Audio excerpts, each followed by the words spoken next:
తరాలు మారాయి, టెక్నాలజీ మారింది, జీవనశైలి మారింది. మరి మన తలరాత్రం మాత్రం మారదా? మన జీవితాన్ని మార్చేది కాలం కాదు, మనం తీసుకునే నిర్ణయాలు. మన తాతలు ఎకరం భూమిని పెద్ద ఆస్తిగా చూశారు. మరి మన తల్లిదండ్రులు ఒక ఇంటిని జీవిత లక్ష్యంగా భావించారు. ఇప్పుడు మరి మన తరం భవిష్యత్తు గురించి ముందుగానే ఆలోచించి సరైన నిర్ణయాలు తీసుకునే సమయం వచ్చింది. ఎందుకంటే అవకాశం తలుపు తట్టినప్పుడు సిద్ధంగా ఉన్న వాళ్ళే తమ తలరాతను మార్చుకుంటారు. తరాలు మారితే తలరాత కూడా మారుతుంది.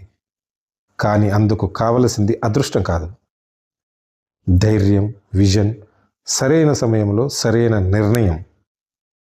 ఈరోజు మీరు తీసుకునే ఒక మంచి నిర్ణయం మీ యొక్క జీవితాన్నే కాదు, రాబోయే తరాల భవిష్యత్తును కూడా మార్చవచ్చు.